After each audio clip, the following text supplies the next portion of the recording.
बिस्मिल्लाहिर्रहमानिर्रहीम। स्टूडेंट्स, हम स्टार्ट करने जा रहे हैं अपना 5.2 और 9th क्लास का लेक्चर नंबर 2।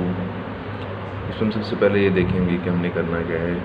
इस क्वेश्चन में उसने हमें फैक्टराइज करने के लिए कहा है। फैक्टराइज का मतलब क्या है कि मुझे एक गिवन एक्सप्रेशन के फैक्टर्स बनाना है। तो मैं इसके फैक्टर्स कैसे बना सकता हूँ। मैं यहाँ पे देखता हूँ कि मेरे पास एक परफेक्ट स्क्वायर मौजूद है, यहाँ पे भी एक परफेक्ट स्क्वायर मौजूद है। तो x⁴ x स्क्वायर का होल स्क्वायर है। इसी तरह 1/x⁴ ये 1/x स्क्वायर का होल स्क्वायर है। और बेसिक अलजेब्रिक फार्मूलाज को देखें तो वो 3 किस्म के फार्मूलाज हैं, बेसिकली 4 हैं, लेकिन ये a² + b² + 2ab ये -2ab। तो यहाँ पे a² + b² है। 2ab का वो प्लस का हो या वो माइनस का हो वो मुझे चाहिए, तो मैं देख सकता हूँ कैसे आएगा। ये a² + b² 2ab, ये है 2ab जो मुझे यहाँ पे चाहिए। ये 2ab यहाँ पे कैसे आ सकता है, x² से x² कट रहा है, यानी कि अगर सिर्फ 2 हो तो इट मीन्स कि ये 2ab है। मेरे पास यहाँ पे -3 है, जबकि मुझे इसको एक परफेक्ट स्क्वायर बनाना है। तो मैं क्या करूँगा कि मैं इस 3 को स्प्लिट कर दूँगा -2 और -1 से। इसका मतलब क्या हो गया, ये बन गया a² + b² - 2ab, ये -1 एज इट इज़ आ जाएगा। तो मैं इसको सेपरेट कर देता हूँ। अब ये मेरे पास बन रहा है a² + b² - 2ab, यानी कि a - b होल स्क्वायर। 1 का स्क्वायर चूँकि 1 ही होता है तो मैं इसको 1 का स्क्वायर लिख देता हूँ।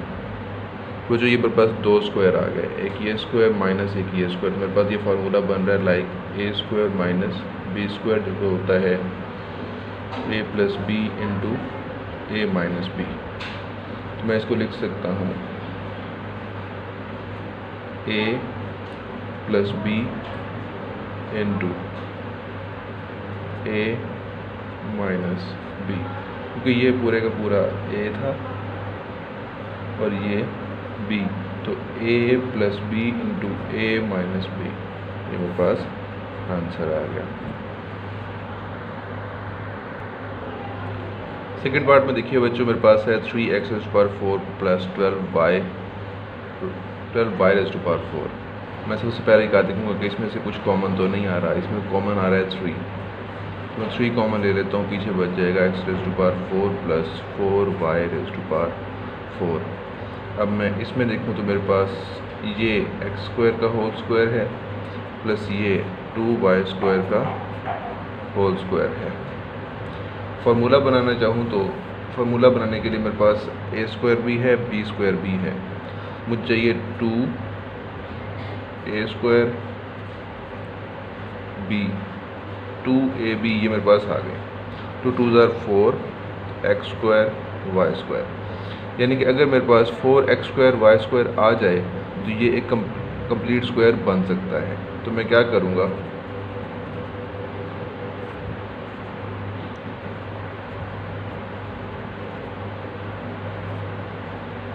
Adding and subtracting 4x² y²। मैं इसके अंदर 4x² y² ऐड भी कर देता हूँ और सब्ट्रैक्ट भी कर देता हूँ। ऐड मैं यहाँ कर दूँगा,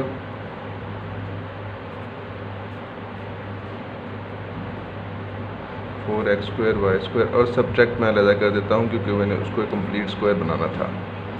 अब ये मेरे पास बन गया, ये वाला कंप्लीट बन गया a + b whole square minus ये मेरे पास बन गया 2xy का होल स्क्वायर। अब चूँकि 3 इन सब में से कॉमन दिया गया था, इसको मैं 3 को इस ब्रैकेट में इंक्लूड कर लूँगा। मेरे पास ये आ गया a² - b², ये आ जाएगा a + b × a minus B, ये रिक्वायर्ड आंसर आ गया। स्टूडेंट्स देखिएगा थर्ड पार्ट में इसने बताया है कि a raised to power 4 + 3a square b square + 4b square, यानी कि उसने हमें दो परफेक्ट स्क्वायर्स दिए हैं, एक ये a स्क्वायर होल स्क्वायर और एक ये 2b स्क्वायर होल स्क्वायर, और साथ में उसने हमें दिया है 3a स्क्वायर b स्क्वायर। मैं देखूँ तो मुझे 2ab बनाना है, 2a b, 2 2s are 4a square b square, यानी कि अगर मेरे पास 4a स्क्वायर b स्क्वायर आ जाए तो ये 2ab बन जाएगा। मेरे पास 3a स्क्वायर b स्क्वायर है, यानी कि मुझे एक a स्क्वायर b स्क्वायर और चाहिए इसको 4a स्क्वायर b स्क्वायर बनाने के लिए। तो मैं क्या करूँगा, adding and subtracting a square b square, तो मैं इसके अंदर a square b square add भी कर देता हूँ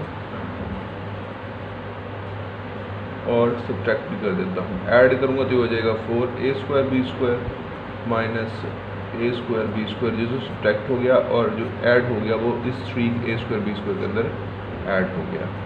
मेरे पास ये कंप्लीट फार्मूला बन गया, परफेक्ट स्क्वायर बन गया। क्या, a square plus b square plus 2ab, यानी कि a plus b whole square minus ये बन गया ab होल स्क्वायर। अगेन ये मेरे पास फार्मूला बन रहा है a square minus b square, जो कि होता है a plus b into a minus b।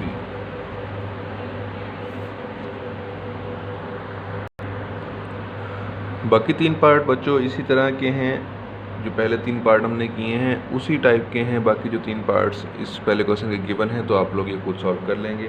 तो हम चलते हैं क्वेश्चन नंबर 2 की तरफ।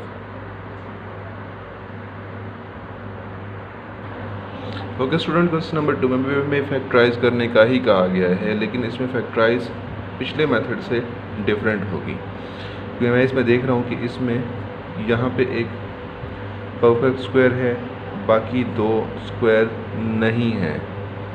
तो मुझे क्या करना है, मुझे मिड टर्म को ब्रेक करना है। मिड टर्म को इस तरह से ब्रेक करना है कि मल्टीप्लाई करने से मेरे पास, उससे पहले आपको ये बता दूँ कि इन दोनों टर्म्स को आपस में मल्टीप्लाई करते हैं तो ये मेरे पास आ जाता है 48x स्क्वायर। अब मुझे मिड टर्म को यानी 14x को इस तरह से ब्रेक करना है कि जो ब्रेक करने से जो एलिमेंट्स या एंट्रीज आएँ उनको जब आपस में मल्टीप्लाई करूँ तो मेरे पास 48x स्क्वायर आना चाहिए, और जब उन दोनों एलिमेंट्स को या उन दोनों फिगर्स को आपस में ऐड करूँ तो मेरे पास 14x आना चाहिए। तो मैं किस तरह ब्रेक करूँगा, देखिएगा, x स्क्वायर। अब मल्टीप्लाई करने से मेरे पास आना चाहिए 48x स्क्वायर, तो मैं 48 के फैक्टर्स बनाता हूँ, 24, 12, 6, 3 और 1। मेरे पास ये आ रहे हैं 2, 2, 2, 2 और 3। मैं देखता हूँ 3 2s होता है 6 और 2 2s 4, 4 2s 8। तो मैं अगर 8 6 करूँ तो ये 48 हो जाता है, और 8 + 6 करूँ तो ये 14 हो जाता है। इसका मतलब क्या कि मिड टर्म को ब्रेक करने से मेरे पास जो फैक्टर्स आ रहे हैं वो आ रहे हैं 8x + 6x + 48। अब 8x को 6x के साथ मल्टीप्लाई करेंगे तो आपके पास 48x स्क्वायर आ जाएगा। इसी तरह 8x + 6x करेंगे तो आपके पास 14x आ जाएगा। इसका मतलब क्या है कि आपके जो फैक्टर्स हैं वो ठीक बने हैं। अब चार फैक्टर्स मेरे पास आ गए हैं। फैक्टराइजेशन में हमने पढ़ा था कि जब 4 फैक्टर्स आ जाएं तो हमें दो में से कॉमन लेना होता है। तो पहले 2 में से मैं कॉमन लेता हूँ तो मेरे पास x कॉमन आ रहा है, ये बच जाएगा x + 8। दूसरे 2 में से कॉमन लो तो मेरे पास 6 कॉमन आ रहा है, पीछे बच जाएगा x + 8। अब यहाँ से x प्लस 8 कॉमन लें तो पीछे बच जाएगा x plus 6 which is our required answer. Students इसका सेकंड पार्ट देखते हैं। उसमें उसने दिया है x² माइनस 21 x प्लस 108। अब मुझे क्या करना है कि इन दोनों को आपस में मल्टीप्लाई करना है। जब मैं इन दोनों को आपस में मल्टीप्लाई करूँगा तो मेरे पास आ जाएगा 108 x²। मुझे अगेन मिड टर्म को ब्रेक करना है। मिड टर्म को किस तरह ब्रेक करना है कि मल्टीप्लाई करने से जो फैक्टर्स आए मेरे पास इधर से, इसको ब्रेक करने से जो फैक्टर्स आए उनको मल्टीप्लाई करूँ तो मेरे पास आए 108 x² और उनको ऐड करूँ तो मेरे पास आए 21x। तो मैं 108 के फैक्टर्स बनाता हूँ।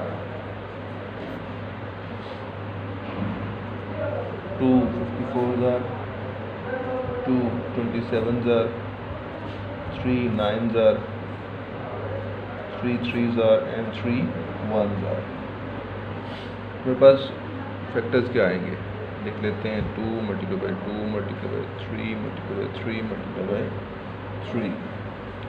अब मैं देखूँ तो 3 3 9, 2 4 4 3 12।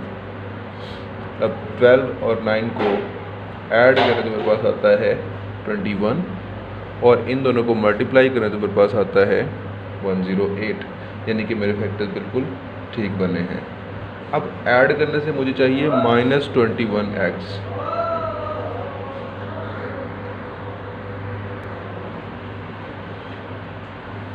अब -21x कैसे ला सकता हूँ?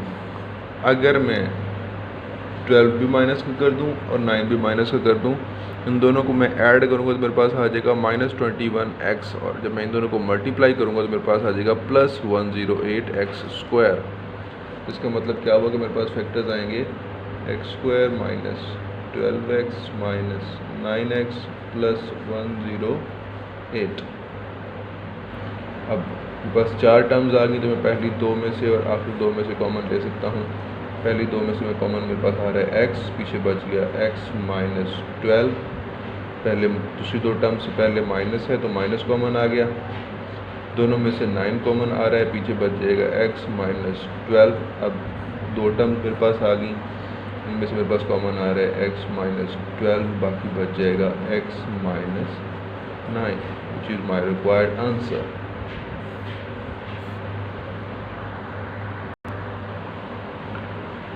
क्वेश्चन नंबर सेकंड का पार्ट 4th में करने जा रहा हूँ। इसमें मैं देख रहा हूँ कि मैं इसको इसके साथ मल्टीप्लाई करूँ तो मेरे पास आता है -132x²। यानी कि मुझे मिड टर्म को इस तरह से ब्रेक करना है कि जो फैक्टर्स मेरे पास आए उनको मल्टीप्लाई करने से -132x² आए और ऐड करने से जस्ट 1x आए। तो मैं 132 के फैक्टर्स बनाता हूँ। 2 66 2 33 3 11 and 11 1। मेरे पास फैक्टर्स आ रहे हैं 2 2 3 and 11। तो मैं देखता हूँ इनको करके। 2 4 4 3 12 मल्टीप्लाई बाई 11। 12 11 132 और 12 में से 11 माइनस करें तो मेरे पास आ जाएगा जस्ट 1x। तो मैं देख रहा हूँ कि मुझे चाहिए -132x। तो मैं एक फैक्टर कर देता हूँ प्लस का और एक फैक्टर कर देता हूँ माइनस का। कौन सा फैक्टर मुझे प्लस का करना चाहिए और कौन सा माइनस का करना चाहिए? तो देख रहे हैं 12x और 11x। ऐड करने से मुझे चाहिए +1x, यानी कि जो बड़ा फैक्टर होगा वो मैं कर देता हूँ प्लस का और छोटा फैक्टर है वो मैं कर देता हूँ माइनस का। इनको मल्टीप्लाई करें मेरे पास आता है -132x² और इनको ऐड करें तो मेरे पास आता है जस्ट x। इसका मतलब कि मेरे फैक्टर्स ठीक बने हैं। तो मैं फैक्टर्स ले लेता हूँ। यह आ जाएगा मेरे पास x² plus 12x minus 11x minus 132। तो पहले 2 में से मेरे पास कॉमन आ रहा है x, पीछे बच जाएगा x प्लस 12। दूसरे 2 फैक्टर्स में से मेरे पास कॉमन है -11, पीछे बच जाएगा x प्लस 12। बस 2 फैक्टर्स आ गए। इनमें से x प्लस 12 कॉमन पीछे बच गया, x minus 11 which is my required answer. Okay बच्चों, क्वेश्चन नंबर 3 पार्ट फर्स्ट करने जा रहा हूँ मैं। उसमें उसने बताया 4x² प्लस 12x प्लस 5, इसको फैक्टराइज करना है हमने। फैक्टराइज करने के लिए अगेन वही मेथड के पहली और आखिरी टर्म्स को आपस में मल्टीप्लाई करेंगे तो मेरे पास आ जाएगा 20x²। मुझे मिड टर्म को इस तरह से ब्रेक करना है कि जब फैक्टर्स मल्टीप्लाई करूँ तो मेरे पास आ जाए 20x² और जब ऐड करूँ तो मेरे पास आ जाए 12x। तो मैं 20 के फैक्टर्स बनाता हूँ। 10, 2 5 5 1 बस आ रहा है 2 2 and 5। तो मैं देखता हूँ 10 2 20 होता है और 10 प्लस 2 12 होता है। तो इसका मतलब क्या होगा, मेरे पास फैक्टर्स आ रहे हैं 4x² plus 10x plus 2x plus 5। अब पहले दो फैक्टर्स मेरे पास कॉमन आ रहा है 2 and x, तो मेरे पास बच जाएगा 2x प्लस 5। दूसरे दो में से मेरे पास कॉमन आ रहा है 1, तो पीछे बच जाएगा 2x प्लस 5। तो ये मेरे पास फैक्टर्स आ गए 2x plus 5 and 2x plus 1 which is my required answer. Students, इस क्वेश्चन नंबर 3 का पार्ट थर्ड करने जा रहा हूँ मैं इन दोनों फैक्टर्स को आपस में मल्टीप्लाई करूँ तो मेरे पास आता है 504x²। अब मुझे -65 की x के ऐसे फैक्टर्स बनाने हैं कि मल्टीप्लाई करने से 504x² आ जाए और ऐड करने से -65x आए। तो मैं ऐसे फैक्टर्स बनाता हूँ 2 1 2 5 2 1 2 6 63 21 7 1 आ रहे हैं 2 2 2 3 3 7। मेरे पास आ रहे हैं 2 2 4 4 2 8 8 7 56 and 3 3 9। अगर मैं 56 को 9 से मल्टीप्लाई करूँ तो मेरे पास आता है 504 और 56 में 9 ऐड करूँ तो मेरे पास आता है 65। अब मल्टीप्लाई करने से मुझे चाहिए प्लस 504x² और ऐड करने से मुझे चाहिए -65x। तो ये कैसे आ सकता है? अगर दोनों फैक्टर्स के साथ माइनस आ जाए तो जब मैं दोनों को ऐड करूँगा तो 65x हो जाएगा और जब मल्टीप्लाई करूँगा तो ये 504 हो जाएगा। तो मैं दोनों के साथ माइनस ले आता हूँ। 24x² minus 56x minus 9x plus 21। अब इन दोनों में से मेरे पास क्या कॉमन आ रहा है? 8x। पीछे बच गया 3x माइनस 7। इन दोनों में से मेरे पास -3 कॉमन आ रहा है, पीछे बच गया 3x माइनस 7। अब मैं इन दो फैक्टर्स में से कॉमन लूँ तो 3x माइनस 7 कॉमन आ गया, पीछे बच गया 8x माइनस 3। ये था बच्चों मेथड के मिड टर्म को कैसे ब्रेक करते हैं। आप ऑलमोस्ट बाकी सारे पार्ट्स खुद कर सकते हैं। जस्ट आपको मिड टर्म को ब्रेक करने का मेथड पता लग गया। अब आप इसको मिड टर्म को ब्रेक करके सारे फैक्टराइजेशन कर सकते हैं।